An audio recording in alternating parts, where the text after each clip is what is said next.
Olá, começamos agora mais um Câmara Rio Debate. A conversa de hoje é sobre o aumento do consumo abusivo de álcool no Brasil.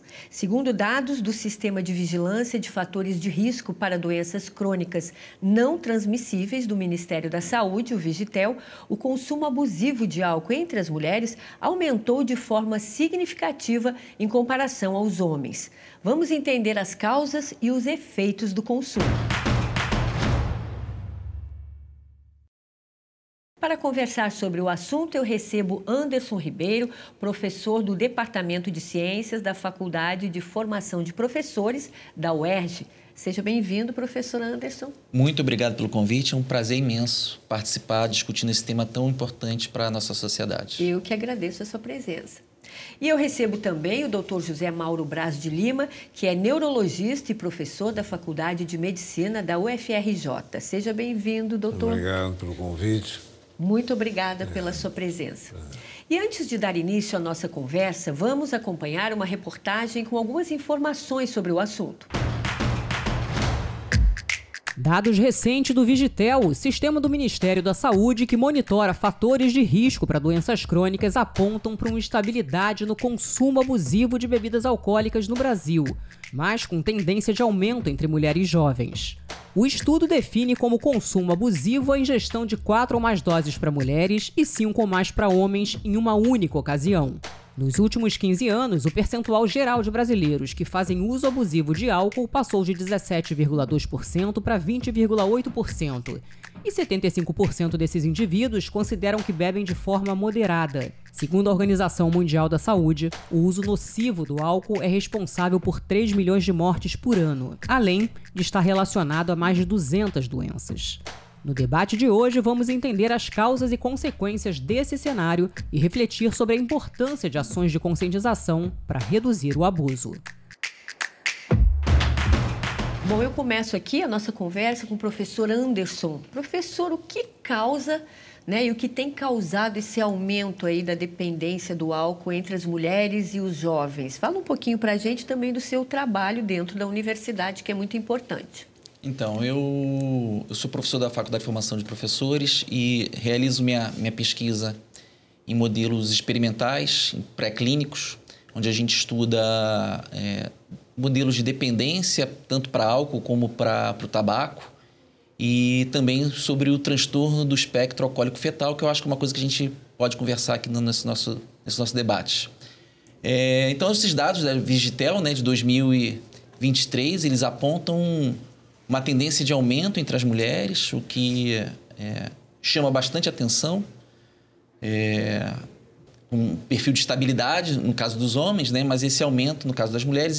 E aí destacando que nesse estudo é sobre o que a gente chama de binge drinking, que é uma situação onde há um consumo abusivo do álcool, Consumo abusivo, para os critérios até mesmo do estudo, são 5 doses ou mais para os homens, numa única vez, e 4 ou mais no caso das mulheres, ou seja, numa tradução binge, numa tradução para português seria tomar um porre, Então é uma situação de consumo grave. E essa quantidade é de quanto? 350 ml? O que seria? Então, varia, mas colocando assim, a dose que seria uma dose convencional seria uma lata de cerveja, uma taça de vinho ou uma pequena dose de algum destilado.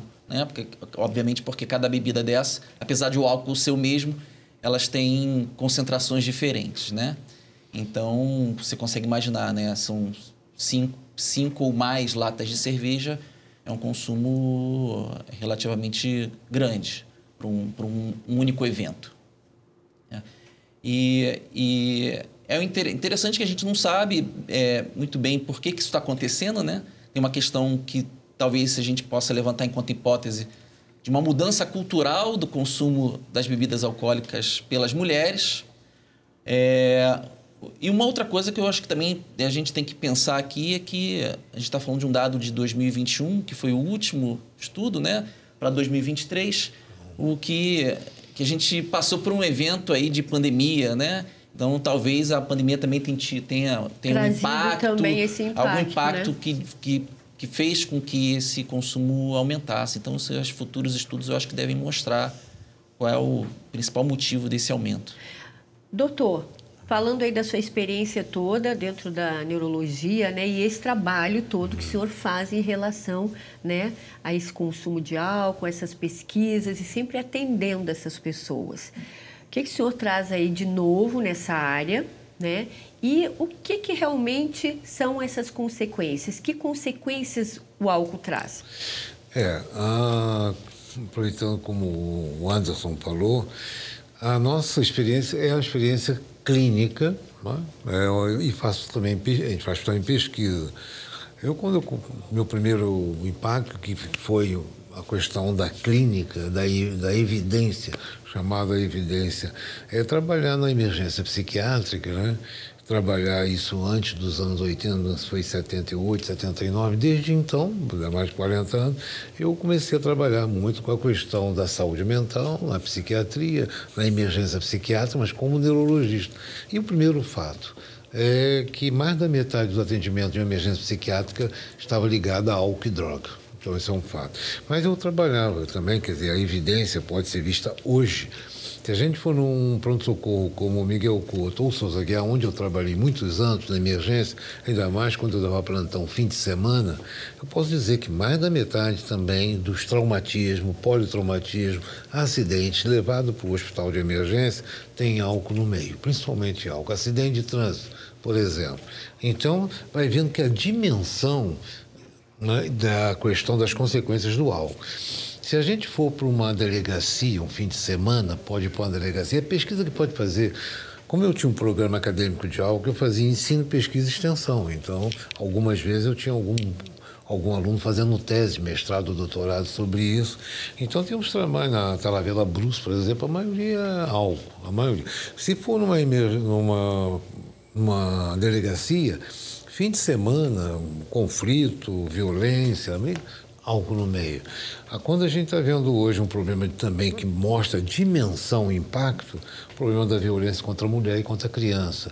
Tem sempre uma história de alcoolismo no meio. Sempre não é 100%.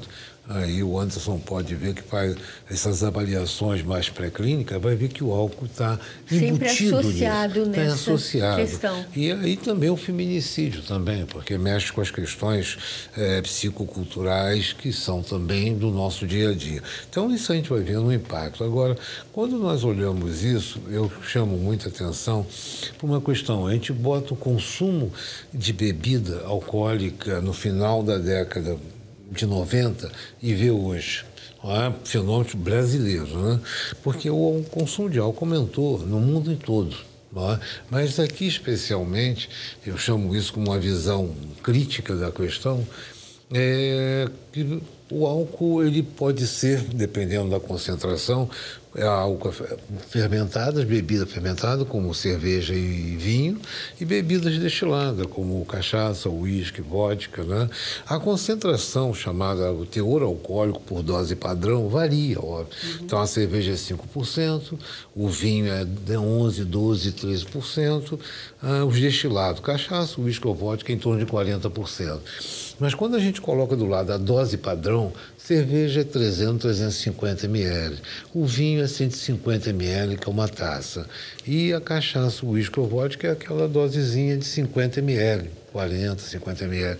Então, quando faz uma comparação, se nós tomarmos aqui, se eu tomar uma cerveja, Anderson tomar um vinho e você tomar uma dose de uísque, estaremos consumindo a mesma quantidade de álcool puro, ou seja, de 16 a 17, 18 ml de álcool puro, quer dizer, álcool etílico, que é o mesmo álcool para todo mundo. Então, isso é um engano. Esse engano ele tem muito a ver com a lei, estava conversando com a Lei 9294 de 1996. Essa lei surgiu com forte empenho para combater o tabagismo, que estava muito também causa de doenças crônicas severas. E quando surgiu a lei, ficou nítido, a caput da lei, né, proibido propaganda de cigarro, é proibido propaganda de bebidas alcoólicas e outras proibições. Aí foi proibido o vinho, o uísque, cachaça, eu não via mais propaganda, como não via mais de cigarro. Foi um impacto. Sim. Agora a cerveja escapou da lei. Escapou da lei, eu nem posso entrar em detalhe, porque não, é uma coisa complicada, porque passou como se fosse um lobby dizendo que cerveja não é bebida alcoólica. Tanto que nas pesquisas a gente fala, você bebe? Não, só tomo cerveja. Quer dizer, e para o jovem, principalmente para o jovem. E a propaganda hoje é bem intensa, não, né? E a propaganda, porque não tem propaganda de vinho, cachaça ou uísque na hora comercial, no horário comercial. Mas a cerveja é de manhã, de tarde, de noite. E como é que vocês acham, desculpa, que a gente pode prevenir isso? Então, a questão da informação, eu acredito que seja crucial, como o professor estava falando, porque tem coisas que na academia elas já são muito bem, são consensos, mas que você ainda vê o dano acontecendo por falta de informação na sociedade. Então, essa questão do aumento do consumo de álcool por mulheres, ela nos preocupa em dois sentidos, porque tem várias evidências mostrando que as mulheres podem ser mais suscetíveis a esse consumo abusivo, tá? Como, por exemplo, alterações como transtorno de humor causado pelo consumo de álcool. E um outro aspecto que me preocupa muito, que é o consumo do álcool pelas mulheres que engravidam, né? O álcool, ele é um agente teratogênio, ele causa malformações, e numa sociedade onde você não faz um planejamento familiar, é muito comum você ver a mulher continuar consumindo álcool e descobrir muito tardiamente que ela estava grávida, né? Ou aquela ideia equivocada de que depois que a organogênese está feita, aconteceu, o uso do álcool está liberado. Ou seja, lá no 3º trimestre você pode já beber a sua cerveja, o que é um equívoco, porque o álcool ele é teratogênico em qualquer idade. Então, isso leva a consequências negativas para o bebê, que, na verdade, são que esse bebê ele vai passar pela vida inteira, né?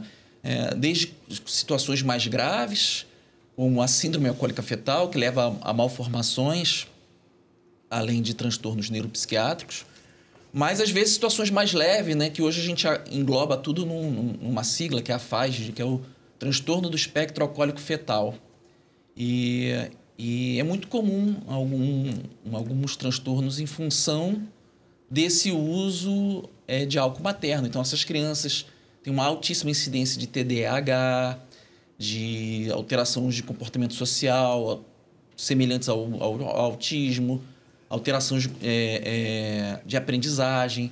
Então, é uma situação extremamente grave e que é importante que a gente diga que essa questão do aumento do consumo pela mulher, ela precisa você precisa desse conhecimento para evitar, né? Porque são transtornos evitáveis. E aí a gente entra na questão da informação.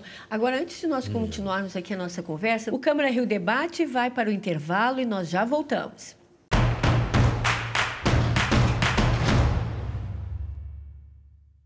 Estamos de volta com o Câmara Rio Debate, hoje falando sobre o aumento do consumo de álcool. Aqui comigo estão Anderson Ribeiro, professor do Departamento de Ciências da Faculdade de Formação de Professores da UERJ, e o Dr. José Mauro Braz de Lima, neurologista e professor da Faculdade de Medicina da UFRJ.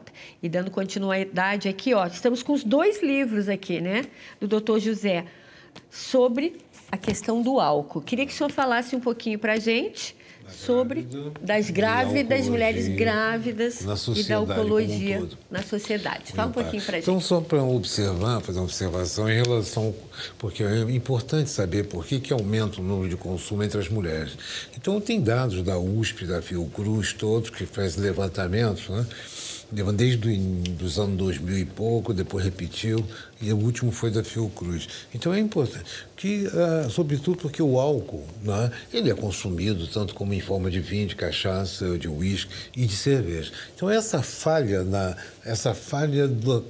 nesse contexto de consumo de álcool, em que a cerveja escapa do controle, ela não se submete à lei de proibição de bebida alcoólica.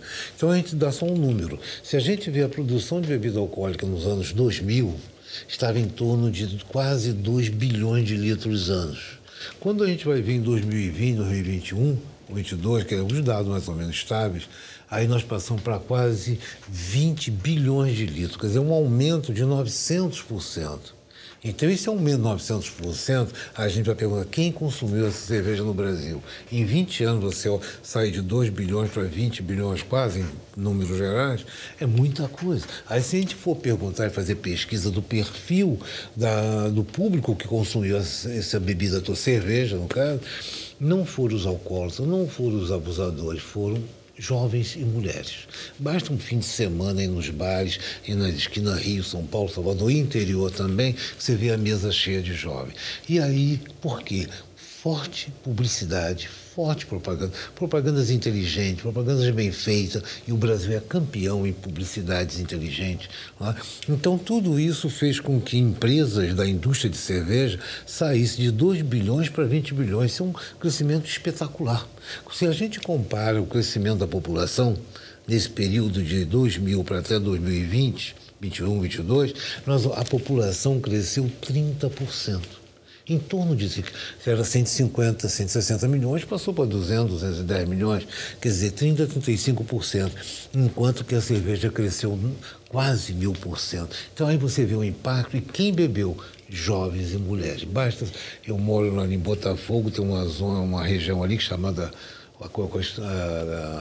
que concentrou os bares, mas qualquer lugar, no Leblon tem lugar que você não passa de carro direito, na Tijuca. Bairros, né?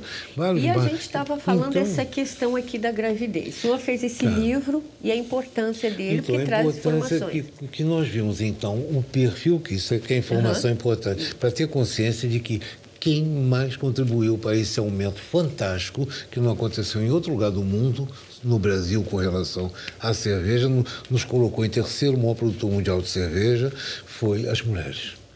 Mas jovens e mulheres. Então, jovens e mulheres. E isso aumentou também os acidentes de trânsito, aumentou as consequências do álcool, como nós estamos falando aqui, é o impacto na sociedade. Então, em relação à questão da SAF, da síndrome alcoólica fetal, já trouxe pessoal da Universidade de Washington, da Universidade de Paris, da Universidade de Lisboa. Então, a gente tem feito há 20 anos estudos de pesquisas e acompanhamento, e criamos o primeiro ambulatório especial de SAF, foi criado em 2001. Eu criei ali no Hospital São Francisco, e vários trabalhos, tese de mestrado, doutorado. Então, o que acontece? Consumo de bebida por mulher grávida. Isso foi uma preocupação nos países mais desenvolvidos, porque viram as consequências. Então, a gente pode dizer que consumir álcool na gravidez não tem dose mínima segura e nem tem período da gravidez, é durante a gravidez toda, porque a organogênese, a embriogênese se faz durante os 9 meses, sobretudo o cérebro. Então, você imagina que sai de 0, 2 células, né, o espermatozoide e o óvulo fecundo, ali é a fecundação. Mas aí vai até o 9º mês, multiplicando, se diferenciando, depois continua desenvolvendo. Então, o álcool, como substância tóxica, metabólica, depressora do metabolismo oxidativo, vai provocar alterações, malformações, atraso do neurodesenvolvimento. Então, é a primeira causa de deficiência cognitiva na infância não genética.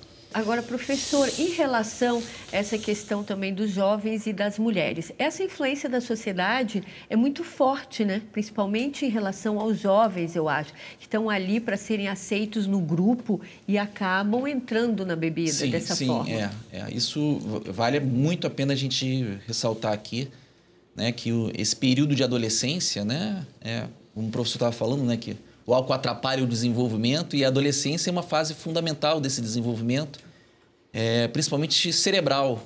Então, a gente hoje tem total consenso de que a adolescência é um período de vulnerabilidade para o abuso e para as consequências do uso de substâncias, incluindo o próprio álcool.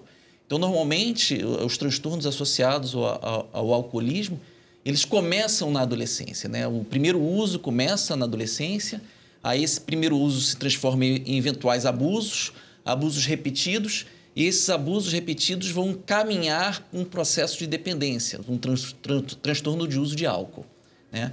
Então, a gente tem que olhar a adolescência com carinho por conta dessa questão da vulnerabilidade. E tem toda uma questão da cultura do adolescente, né? Como você mesmo estava falando, né? E daí a preocupação até mesmo de quando essa cultura ela drasticamente muda, né? A gente, por exemplo, no caso do tabaco, a gente tem os cigarros eletrônicos. No caso do álcool, a gente teve um movimento cultural recente que foi passar a ter o hábito de consumir álcool junto com as chamadas bebidas energéticas. E a gente já sabe hoje que o consumo de álcool com bebidas energéticas traz consequências piores do que o uso do álcool sozinho, né? As chamadas bebidas cafeinadas, né? Então estudar esses aspectos, eles são muito importantes para a gente poder criar essas estratégias. E está sempre perto, né? Informando esses jovens também, né? Porque muitos, como a gente falou, até por causa de timidez, acabam entrando no álcool e aí acho que facilita, né? Como é que vocês veem também a questão das mulheres? Que a gente está falando do consumo, né? Do aumento do consumo de álcool entre as mulheres. Essa pressão da sociedade em relação às mulheres estarem procurando cada vez mais o seu lugar, o seu espaço como líderes e, ao mesmo tempo, assumindo muitas funções ao mesmo tempo. Isso seria um motivo também de acabar levando essas mulheres para o uso do álcool, como a gente sabe então, que executivos também usam, né? Grandes líderes. Quando a mulher passa a ocupar espaço, vem a minissaia, vem o cigarro. Quando as mulheres começaram a fumar cigarro, né? Isso foi no início do século XX, né? Tem aí, e curioso, quem trabalhou muito nesse marketing era um sobrinho do Freud, que deu essa virada de marketing. Aí chamam as artistas para fumar, os filmes fumando. A sociedade aceitou isso, é o glamour, é a venda de valores que o mercado faz e a sociedade aceita e desenvolve. Então, fumar até médico, também dentro do consultório, fumando. Eu acredito que não é só pela inserção da mulher nos postos de decisão, né? Mas é mais do que isso, é a sobrecarga que se tem em função de, além de ocupar e ter todas essas responsabilidades, ter ainda as responsabilidades de casa, com cuidado dos filhos. Então, numa sociedade machista como a nossa, certamente isso deve ter um impacto. O álcool ele é uma substância que muitas vezes é usada como automedicação. O indivíduo está ansioso e ele bebe para poder diminuir sua ansiedade. Para relaxar. Né? Ele não consegue dormir direito, aí ele bebe porque ele vai ter um pouco mais de sono, um sono de péssima qualidade, mas ele não sabe disso. Então, ele bebe para poder dormir. Então, toda essa demanda, ela pode certamente favorecer esse aumento de consumo. Então, agora eu vou pedir as suas considerações finais, professor. Eu novamente gostaria de agradecer o convite e o papo aqui com o professor José. Eu acho que o importante é que esses estudos continuem acontecendo e mais importante ainda é que você aprenda a usar essas informações que a ciência traz para os benefícios da sociedade, né? Ou seja, essa conversa entre academia e sociedade via os mecanismos políticos que a gente tem são fundamentais para a gente se antecipar aos problemas que a gente sabe, né? Com base nos dados acadêmicos que podem surgir. Então, isso é extremamente importante. Muito obrigada, professor. Então, acho que aproveitando que o Anderson falou nessa linha, por exemplo, nesses anos todos, décadas, né, eu tentei colocar, junto com o pessoal da psiquiatria, da clínica médica, colocar uma disciplina que falasse de álcool e droga, porque eu dizia, não se pode formar um médico, um psicólogo, um enfermeiro, um assistente social, nem um jurista sem ter noção do que é álcool e droga. Então, a graduação, ela é importante que desse essa base para todos os profissionais, porque álcool e droga nós vamos encontrar todo dia. E álcool em qualquer esquina, em qualquer emergência, em qualquer presídio vai ter problema. E drogas nós vemos todo dia, toneladas de maconha, toneladas de cocaína sendo apreendida. E aí nós temos aí os problemas virados, que caminha para o narco-estado, como se fala, o problema da bandidagem, das facções tomando conta desse país. Nós estamos num nível de limite. Se não tomar atitudes sérias do ponto de vista de políticas públicas, políticas de segurança, informação, educação, e aí o papel da universidade, como o Anderson chamou, que faz pesquisa pré-clínica, eu fico mais na parte clínica, na parte da prática. Então, de qualquer maneira, é esse papel que tem que ser pensado por uma sociedade que quer minimizar os efeitos, as consequências deletérias do álcool e de outras drogas. Então, um programa como esse me dá muita satisfação. Eu agradeço mais uma vez essa participação e sugiro que mantenha e continue e amplie, porque a universidade pode contribuir mais ainda, mas num sentido que ela seja também responsabilizada por isso. Com certeza. Muito obrigada, doutor, também pela sua participação. E o Câmara Rio Debate fica por aqui. Eu agradeço a sua companhia e assista a nossa programação pelo canal 10.3 da TV Aberta e também pela internet. Até o próximo programa. Tchau.